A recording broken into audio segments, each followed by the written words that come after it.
Ladies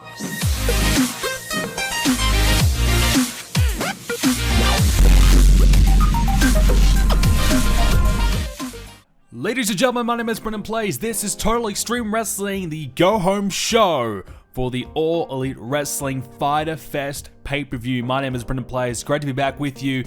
Now, we've made a few changes here today. We've added some new superstars to the roster, some more wrestlers, a couple more tag teams as well, so we've got a few things to go over before we get into Fighter Fest. Now, I've kind of gone back on a few things that I said I was not going to do, and one of them was bringing in the Factory. So that, of course, is QT Marshall's group. Now, I was looking on the All Elite Wrestling roster, and apparently Aaron Solo and I think Nick Comoroto are officially All Elite, so I had to bring them in.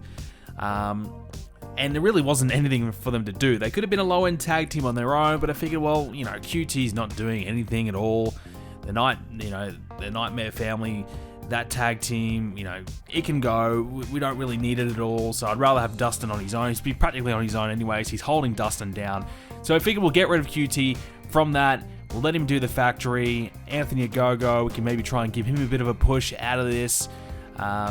So yeah, we've got the group, 4 guys in the stable at the moment. I don't know how far it'll go. It's a low-end heel tag team faction. Who knows, but it is an option for us anyways, and it's a way to get Solo and Comoroto into the roster. And yeah, add a few more bodies to the roster, which is always a good thing. You know, more guys the better, I suppose. So we've added that. And speaking of tag teams, we did add another women's tag team. So we talked about maybe doing a women's feud, you know, Tay J versus Brandy and Red Velvet. Now, that's a good tag team feud coming up, but we figured, why not try and expand the women's tag team division a little bit, maybe even create a division of some sorts. So the only tag team that really kind of made sense was adding the Bunny and Mel together. So Mel's doing absolutely nothing. I don't know, you know, she kind of sucks, let's be real. She'll never be anything on her own.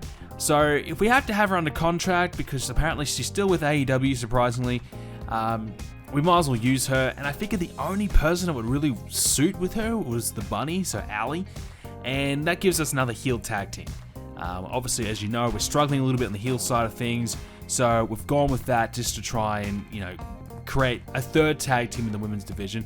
We might add another one, maybe a babyface tag team, and have 2 and 2. But we'll have to try and figure out what the best solution will be for that. Now, to try and even things out on the women's side of things, we're going to turn Serena Deeb heel. So we're going to go from being, you know, a respected veteran to like a bitter veteran, someone who, you know, a little bit like Christian, I suppose. Someone who, you know, believes that they are deserving of the opportunities because of what they've achieved throughout their career. You know, they're at the stage of their career where they, you know, they should be on top, they should be main eventing, they should be champion, but they're not getting the opportunities that they, you know, have rightfully earned. So we'll go in that direction with Serena instead of being a babyface. That will help try and balance things out a little bit, because it's very lopsided in the babyface department as well. Now, of course, as I said, turning QT Marshall, so we're going to give him, you know, I guess that Godfather, Mafia boss sort of gimmick he's got going on. I don't expect a lot out of it. QT's only got 19 popularity, so I don't think the group's going to go that well. I just don't think it's going to translate here in TW, but it's something for them to do, and maybe it might be something for them to kind of, you know, grow a few legs on Dark, for example. You know, they can maybe, you know, try and be one of the better little low-end teams on Dark. Wheeler Yuta, he made his debut recently on Dynamite. We've signed him to just a paper appearance deal. I don't know if he's going to be officially in AEW or anything like that, but he's just a guy to kind of fill in a spot in the roster for a little bit as a babyface, low-end guy. Lee Johnson maybe getting the same sort of treatment as well. We've added him to the Nightmare family, so we've updated the Nightmare family to, of course, include Lee, but also include the Guns, so Austin, Billy, and Colton Gunn. So that kind of makes things a little bit more up to date with what it is in real life. And obviously QT Marshall is out, or Marshall, I should say. So yeah, we've kind of got that going on as well. So Lee Johnson, I don't expect a lot out of him as well, but just another low end guy to fill in spots and just create a few more fresh matchups for us. Of course, we did sign Malachi Black recently. He's on a massive contract, $75,000 per month. He's on over $1 million a year. So he is doing very, very, very well in that department. He's getting an extra bonus when he's on pay-per-view. He's getting plenty of the merchandise. So he's got 70 popularity. I'm fingers crossed it's going to work out for him here in AEW. We were going to sign Andrade, but he is currently getting paid over $100,000 a month in CMLL, and there's nothing we can do other than void that contract to sign him ourselves. And I figured that's just not quite, it's not really realistic. He got signed by them. In this alternate universe, he just went there instead of AEW. I was hoping to do have him work both promotions, but it just didn't work out to be the case. So we won't be getting Andrade, even though I don't think I really want him anyways, so I'm not that disappointed. Malachi Black, on the other hand, we're going to have him as a babyface. I think there's a lot of potential for him to really come in and do really well in AEW here in our save, so I'm looking forward to it. So yeah, some new talents coming in, some fresh faces that we're going to see, and of course, our next pay-per-view Fighter Fest is after today's episode worth of shows. So we've got Dynamite, Dark, and of course Rampage to get through. Quick look at the storylines heading into it. So of course Christian and Will Hobbs are going to go one-on-one. 65 heat for this one, going pretty well. Cody and Sammy, I think this could be match of the night. 83 is the storyline heat, really, really good. Even Diamante and Britt Baker's not too bad. 42 is solid. We got the Fighter Fest storyline doing really well. So it's going to be MJF, Kenny Omega, and Adam Page in a triple threat match now. And this will probably be the last time we have Adam Page and Kenny Omega face each other for quite some time, I'm hoping. It's getting a little stale, I will admit. But we turned into a triple threat just to make it a little bit more different. And that way we don't exactly have to waste an Adam Page and MJF one-on-one match, I suppose. Kip Sabian, Ricky Starks, that's a low-end feud. I don't know if that'll make Fighter Fest. Park looking to find an opponent. We haven't done anything with this for a few weeks now.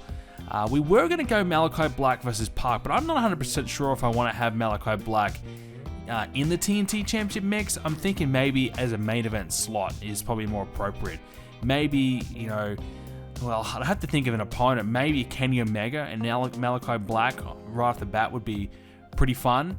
I think we could probably run with that. The Elite trying to kind of take over AEW. Malachi Black looking to try and make a stand of that. We could go with that. Rio and Jade Cargill, that'll probably get a spot on the pre-show. SCU, Proud and Powerful, probably the same. Maybe in the middle of the card. Same with the Good Brothers of Jurassic Express, another middle of the card tag team feud. Wingman and Varsity Blondes, that won't feature. And the Young Bucks and the Hardys. For the tag titles, that'll be one of our better matches on the card. So, yeah. Speaking of the Young Bucks, we are going to be turning them heel, and we're going to bring Brandon Cutler with him. I like the fact that he's a stooge. I think that's a really good addition, and I guess we'll kind of be replicating Kenny Omega, the Young Bucks, maybe the Gallows and Anderson, and Brandon Cutler, and kind of making that Bullet Club Elite spin-off that's currently featured in real life. I like that group in the real. I think that's going really well. So I think it's appropriate time to kind of bring it into our game and spice up the Elite.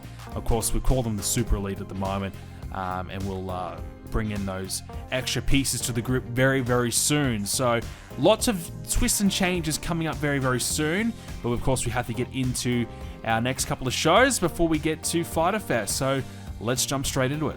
Alrighty, Dark is all booked. Pretty promo-centric show here, so let's jump straight into it.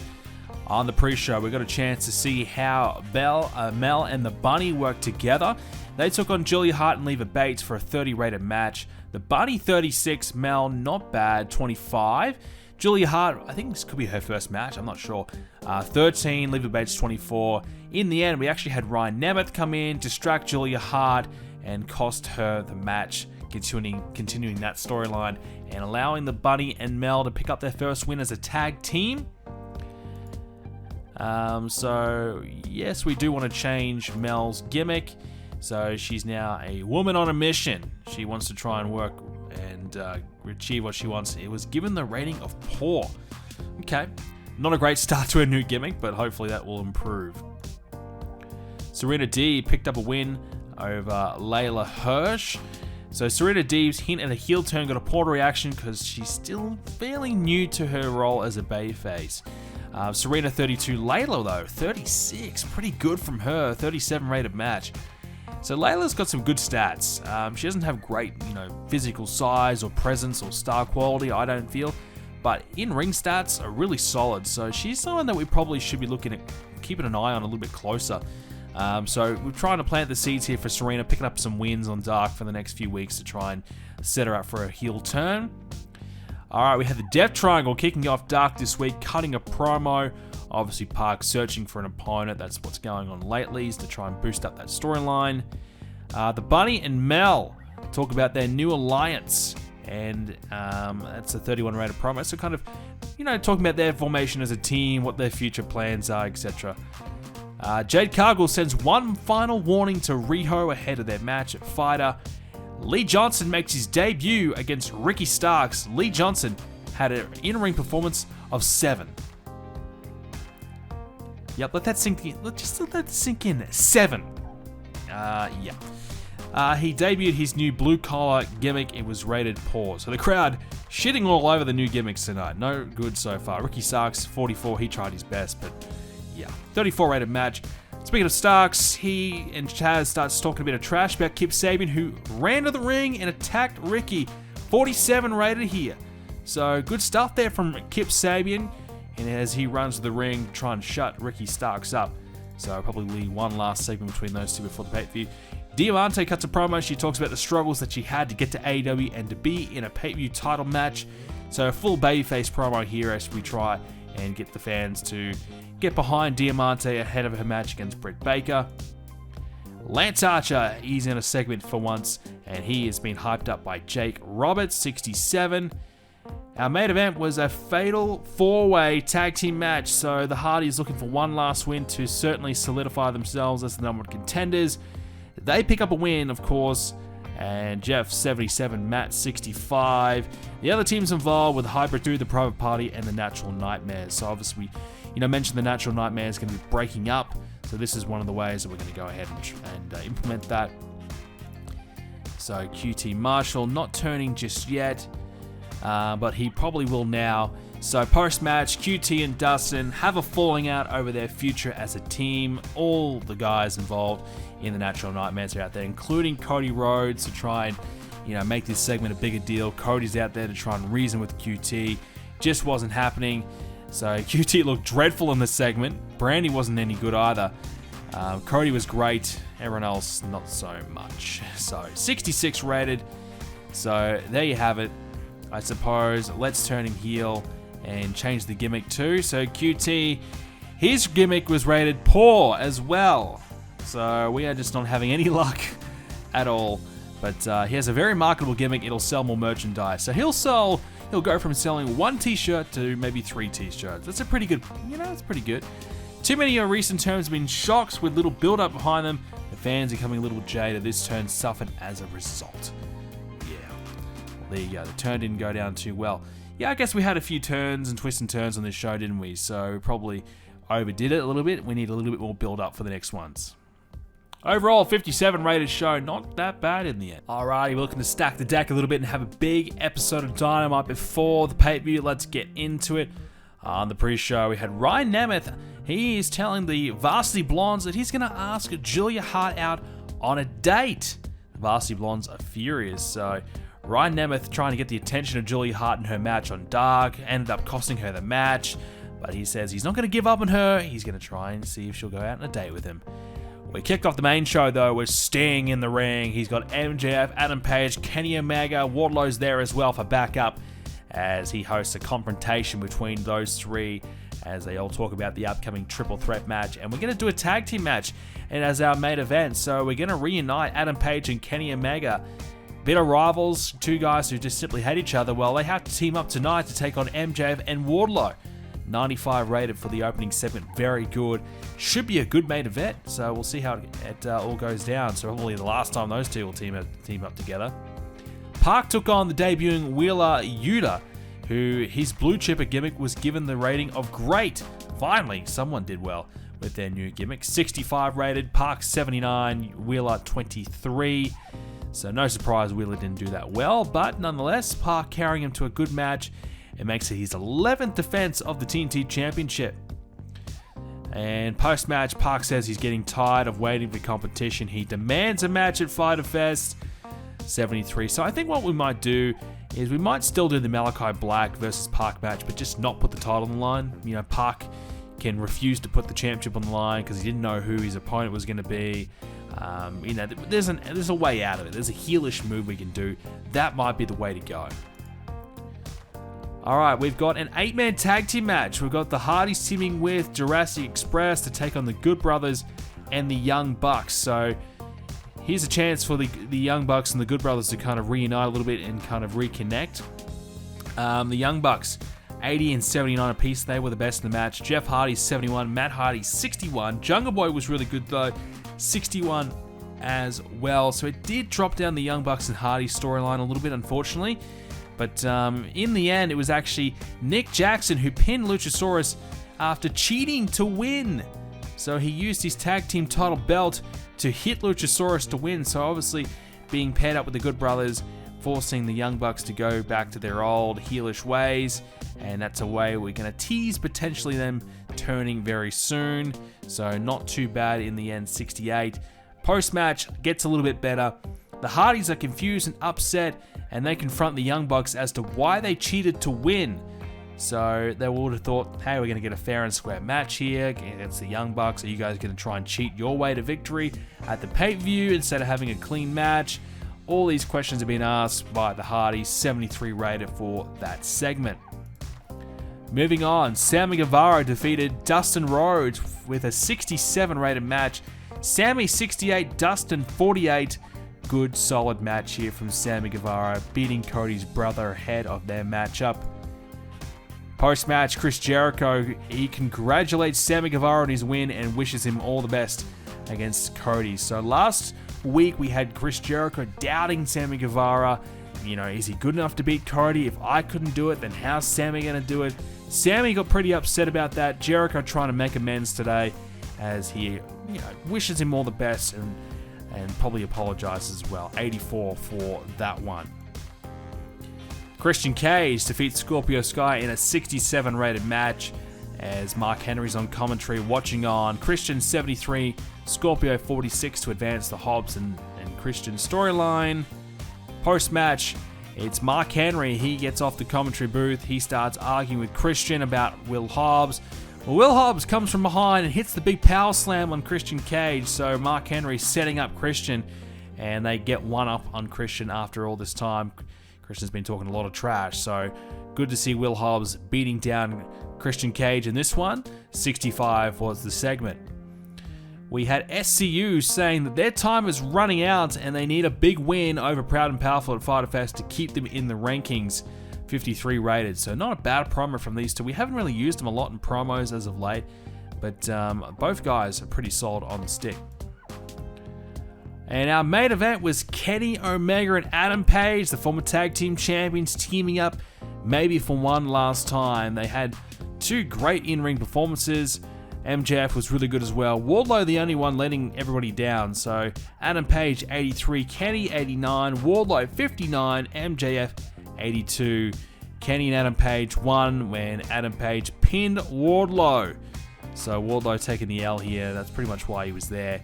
MJF can take a bit of a breather. He ran away a little bit, made Wardlow do all the work. No surprise. 75 rated match, pretty solid in the end. Great to see those in-ring performances from the main event guys being that high. That's really positive signs for the future. Post-match, well, Kenny Omega and Adam Page started brawling, so that friendship did not last too long. They had the win and they started fighting each other quickly after that. In the end, MJF, he wanted the last say. He grabbed the title belt, whacked both guys down with it, raised it to go off the air. So MJF getting the last laugh in this situation, just to remind everyone that he's the champ, he's still the man, and he's the guy to beat. So 83 for that one, a 76 rated episode of Dynamite. We're starting to build a few really solid shows back to back here. Good signs ahead of Fyter Fest. We did stack the deck a little bit this one, having a lot of our top guys in action, which you've got to do, and it did pay off in the end. All right, let's look at the aftermath of Dynamite. 76 rated, 2,500 people in attendance, nearly a million viewers, 1.3 TV rating, so close. Oh man, 992,000 viewers in total, and 877,000 coming from TNT, so really close to the million in total, but TNT rating was still really solid. Great to see the rating being so high. We actually had a better show than NXT this week, who had 74 rated. So good to see that we not only had a really good rating, but we, able to get a good attendance, and we even beat NXT. NWA Power. So we've sent a few of our guys down to NWA. I'm just having a quick look to see if any of them competed. Sean Spears, he was on the pre-show. He had a match and he got a win, and he had a 53 rated performance. Wow, that's pretty good for him down there. We also had FTR in a match, and they lost. They lost to Aaron Stevens and James Storm. So they had one match, one appearance, that's it. I gave them one chance. I figured FTR and NWA would be perfect. Let's see it for one night only. And they had a 76 rated match. That is pretty solid. So that was their main event. So at least they used them pretty wisely, which is good to see. Their other taping, Eddie Kingston was in the match. He had a 60 rated performance against Aaron Stevens. He lost as well. So they're certainly having our guys take the L's, which is fair enough. I mean, I would do the same thing. Let's be real. And that is all for 3 tapings. So there you go. Interesting stuff. Good to see some of our guys in the mix and getting an opportunity just to wrestle again. Hopefully didn't hurt their popularity. I don't think it did. We haven't got FTR doing a lot at the moment, so why not send them down there and do something there? So you might as well. And Dark, 71,000 viewers for Dark, which is around about the same as to what we've been doing. So not a lot happening in Dark as of late. But yeah, good to get another episode of Dynamite in the books. And a few guys, twists and turns starting to happen. Obviously, QT Marshall has done the big heel turn. It didn't really help him out at all in terms of popularity or anything like that. He hasn't had a great start to his heel run, but nonetheless, getting him out there, getting him involved, doing something there. So hopefully maybe a chance to turn his career around. And look, I don't think we'll do a Dustin and QT feud. I think we're just going to have them separate from each other for a little bit and just, go their separate ways, because I don't think a feud's really going to benefit either guy. But maybe a couple little segments, maybe one match just to kind of do it. But yeah, I can't see us doing a feud out of it anyways. Sean Dean will make his AEW debut. He's got the captain gimmick, rated great, and he lost to Anthony Ogogo. 19-minute match, 2 low-end guys. Sean Dean actually outperformed Ogogo, but of course Anthony's got all the star power, big potential, and upside. So we're going to start working with him and trying to get him going. So QT and Anthony Ogogo, we tested that partnership out, and they have great chemistry. So that will actually help out Anthony Ogogo in the future. Sean Spears and Tully Blanchard cut a promo for 43. We had Britt Baker and Rebel trash-talking Diamante and her recent story that was told about her rise and careers to date and the difficulties that she's had. 59 rated promo, really solid stuff. We opened up the show with Wild Things. It's Eddie Kingston, John Moxley teaming up to take on Janela and Kiss. We're pretty much ready to break up Janela and Kiss. I think they're done. I think Sonny Kiss only has a couple more months left on his contract. Once that expires, we won't be renewing it. Eddie Kingston 59, Moxley 83, Joe Janela 53, Sonny Kiss 25. So good start to the show. And the good news is Moxley finally agrees to become Eddie Kingston's new tag team partner. 76 for that one. So the good news is finally there, and we can start building towards these two as a permanent unit. I'm thinking maybe FTR might be the right opponent for them down the line. That could be a really big feud between those two top teams. I suppose, Moxley's already had some interactions with FTR, so maybe we'll go with someone else for a little bit and then maybe circle back there. I don't know. Miro squashed Luther in about 2 minutes 42 seconds. Miro 67, Luther 20. Miro cut a promo post-match for 76 as well. So a couple of good promos so far. The Young Bucks took on Bear Country. 57 rated match. So Young Bucks trying to carry a new tag team. They had 86 apiece, so they did a pretty good job And they took care of Bear Country pretty comfortably. Post-match, Don Callis confronts the Young Bucks with the Good Brothers. And they're basically saying, hey, look, let's get the band back together. Let's get everyone back together. It was great recently on Dynamite. Let's do it again. Let's do it again all the time. Why not? 74 rated for that one. Cody Rhodes, he says that he believes Sammy Guevara can beat him, and he's concerned about his match with him, and he wants to have a bit of a tune-up match tonight. So Cody, he certainly is impressed by Sammy Guevara and the wins that he's had in recent times. He's a little bit worried, a little bit concerned, wants to make sure that he gets it done at the pay-per-view, and he wants to prepare for it the right way tonight. And he does so by having a match with Ethan Page, 76 rated. That's the golden number tonight, 76. It is Cody, 82, Ethan Page, 41. Cody picks up the win. Chris Jericho was on commentary as well. He keeping a close eye on Cody, trying to scout him out and maybe help out Sammy Guevara. And speaking of Sammy, he confronted Cody Rhodes post-match, refused to shake Cody's hand. So Sammy, he doesn't buy that Cody Rhodes is taking him seriously. He's not buying into that at all. And he wants to make sure that Cody is by showing a little bit of disrespect just to fire up Cody a bit and give him a reason to care about that match that little bit more coming up at the pay-per-view. 74 rated for that segment. Cody needs a bit of a freshen up for his gimmick, but overall, a 71 rated show. Good stuff. Yeah, look, a little bit worried with Rampage this week. We didn't want to give away too much, but yeah, Cody and Ethan Page had a stellar match, so that really bumped up the show. We had our stars involved in matches. Even we had a decent squash match with Miro and Luther, so it is possible, I suppose, to have something of decent magnitude in terms of a squash. So 71, that's pretty good. Alright, Rampage, we had 2,500 people attend as well, 758,000 viewers in total, 768 rather in absolute total, 706,000 on TNT, so pretty solid ratings so far. As expected, it's a little bit down in comparison to Dynamite, but that's good, that's fine. We're still getting 700,000, so I'm pretty happy with that, to be fair. So, the other news, Samoa Joe, he's one and done. We wanted to have him come into AEW. I thought he was coming to AEW, but as it turns out, he was not. So, he's going back to, I don't know, maybe the WWE, I don't know, but he had one match in AEW, and we probably may as well try and pretend that it never existed. So, the big planned run for Samoa Joe will not happen. He's officially gone from our company, unfortunately. I would have liked to have seen it. I think it would have been fun. I suppose he would be getting the big babyface run that, Malachi Black will be getting. You'd have to think. That's probably Malachi Black instead of Samoa Joe. So, is it an upgrade? Well, I don't know. We'll have to wait and see. But nonetheless, pretty solid rating for Rampage. And we are now, basically ready for Fyter Fest. It is our next show. It is tonight. We are closing in on the end of the month. We're actually in the profit zone at the moment, $151,000. If we have a solid pay-per-view buyout, which I think we will, hopefully around $300,000 in revenue, we should be making money this month, which would be a nice relief.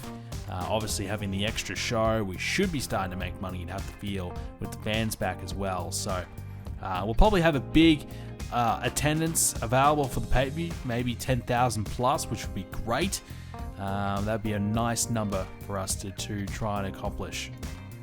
One last look at the popularities before we round up the episode and get ready for Fyter Fest. Adam Page hovering around the 70s, 76 in the Southeast. So we're going to do the pay-per-view in the Southeast. No surprise there. Jericho 85, he's doing really well. Christian up to 68.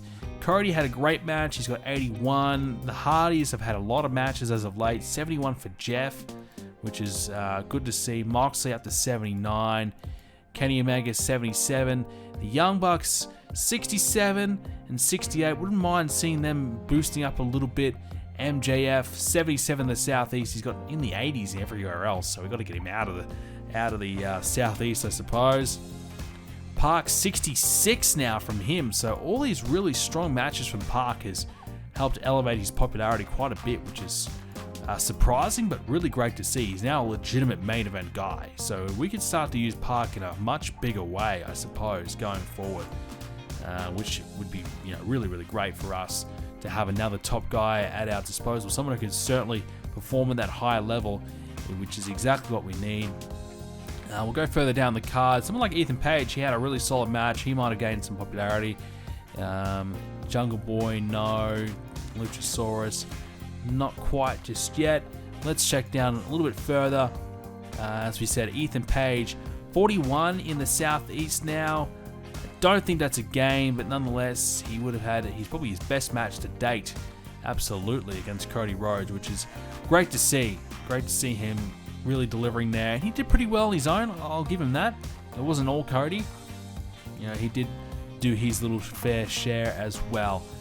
Ricky Starks up to 40, so big opportunity for him. And of course, Powerhouse Will Hobbs. Those two young guys are on the card, a chance for them to impress. Will Hobbs, 38 in the Southeast. Hopefully he has a good performance against Christian Cage, and we can start to utilize him in a much bigger way going forward. Kip Sabian, 31. Tough for him to really have a good one against Ricky Starks, but you never know. There is a possibility that it could happen. So, yeah, we're pretty much all set for the pay-per-view. It's got some pretty good matches on there, a few really strong ones. Hopefully we can have a big pay-per-view event. And of course, after Fyter Fest, we continue on with, I suppose the more mid-tier pay-per-views. We've got Fight for the Fallen after that. And then, of course, All Out, one of the bigger ones coming up beyond that. So, looking forward to it. Plenty of exciting things to come. Ladies and gentlemen, thank you so much for watching. Hope you enjoyed it. Next time will be Fyter Fest. Hope to see you then. And if you enjoyed it, leave a like on it and subscribe to see more. And I'll see you all in the next one.